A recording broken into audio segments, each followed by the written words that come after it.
Coming up, a review and two very different builds for this bargain car. Hi, welcome back to the channel.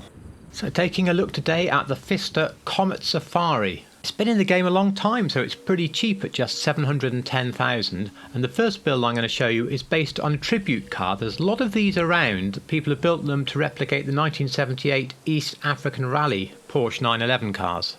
Back in 1978, Porsche entered a pair of these machines into the East African Rally. Now that rally is 3,000 miles or 5,000 kilometres long. It's very gruelling and arduous. So gruelling in fact that only 13 cars of the 72 entered even finished. However, the Porsches did finish in second and fourth. It's a lightweight car by today's standards. Even with all the extra bracing, the 28cm extra ground clearance, loads of extra fuel, water and oil, it still only weighed 1,250 kilograms. Porsche must believe in the motto, quit while you're ahead, because that was the last year they did the East African Rally, but that said, it has not been forgotten, which is why we have so many of these tribute cars being made. So what do I think of the in-game version? Well, it shares some of the body with the retro custom, and it shares therefore some of the positives and the negatives. The positive is that round the front it looks pretty close to the era of Porsche 911 that it's based on. Round the back, however, it's just not quite right. The way the spoiler is, you can't have a ducktail, you don't get the air intake on top of the bonnet. It's just not quite there somehow at the back. But overall, again reusing the phrase, still instantly recognisable. Rear end notwithstanding, this is a really fun car off the road. You've been watching it now for a little while, and what you're seeing is a car that is superb at absorbing all the bumps, all the things that can be thrown at it. And it makes it really a relatively easy car to drive in these circumstances. Of course, we don't do so much off-roading in the game, perhaps driving through the city, so we'll look soon at a lap and see how it goes there. As well as the ease of driving this car and the way it smooths things out, the one negative I noticed in the early testing of this around the desert here was that the brakes were not really quite what I'd hoped. It did lead to overshooting one or two corners. Later in the video I'll give you a quick build sheet for both of the cars that you can simply screenshot, but a few comments from Customisation. Initially the car appears to have absolutely tons of customization. However, you do have to stick roughly with this rally type car theme, because the interior is always going to be very much a competition focused interior. And then the bumpers, again, you have loads available but none are really a standard bumper, and it's the same with the extra 4 fog lights. You can't take those off, so it's simply versions of the rally type car that you can build. It's a similar story with the liveries, where you can have tons but they're all pretty stupid, apart from the one you can see on the car and this one here, either one of which is a sort of a martini livery. For some bizarre reason you can also select to put a pair of mounted machine guns on the car. I don't really see why you would when there's proper weaponised vehicles in the game, and this is much more for your car collection. And a quick change to the second build. Now this is made by a chap called Lee Keane, and he builds a series of Safari Porsches, and each one that he builds is unique. His website is linked below. I think there's about 20 odd builds from memory, and this one is build number 5. Now as you can see on the top right, Lee makes these cars for people who drive them the way that Lee intended them to drive them. One reason I chose build 5 for my collection is that it's finished in Porsche Signal Green, same as the GT3 RS shown here.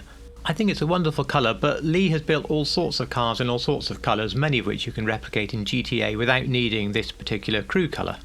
When I said earlier there is no ducktail on the GTA model, I mean there is a spoiler, but you see it's not in the real ducktail form.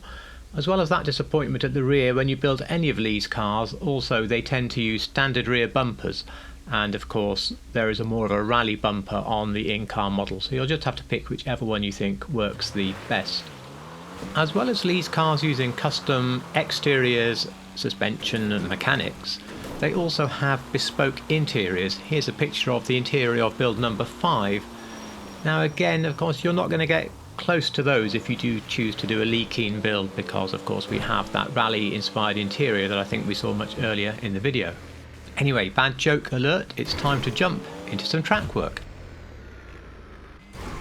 I'm not using this track session to see how competitive this car is in the sports class versus other cars, because with an over 59-second lap time, quite simply it isn't, so you're not buying it for racing.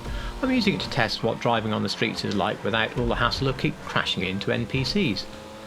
And it is a very easy drive. I mentioned this before, but it still carries on in the streets even in extreme. The car doesn't really have any bad habits. It's very neutral. And if you want to get the back of the car out and get a bit of oversteer, you really need to be a little aggressive to bring that on, maybe with a bit of a lift into a corner.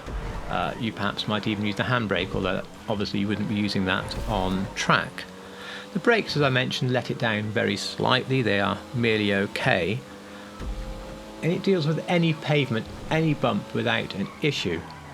And so despite the lap time being pretty decent, it actually feels faster than it actually is, which is great. Before we move to the final ratings, here is the build sheet for both cars, which you can either download from the Discord as a PDF or you can screenshot it from here. And if you've enjoyed what you've seen so far, please could I ask you to hit that like button. It would mean so much for the growth of the channel. Whilst we do some extreme off-roading, it's time for me to rate the car out of 5 stars. For looks, I'm going to go 4 stars. I've taken 1 star off, I'm afraid, for the less than accurate bum. It's an easy, fun and capable car on-road or off-road, so I'm going to give it 4 stars for driving, just losing the 1 point for not being competitive in its class.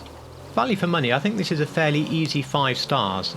I have mentioned that a lot of the customization is around the very same theme, which slightly restricts what you can do, and most of the liveries are stupid, but still 710,000 for this in today's economy. It's brilliant. So a very high scoring car from me. It is something I highly suggest that you add to either your off-road collection or your Porsche collection, and I don't think you'll be at all unhappy with this car. I would really enjoy any comments that you have down below, whether they're criticism or support of the video, or even telling me what you've done with your own Comet Safari. If this is your first time to the channel and you like real cars and GTA, well, you've come to the right place, so do please consider a subscription. I really hope you enjoyed this review, and as always, thank you so much for watching.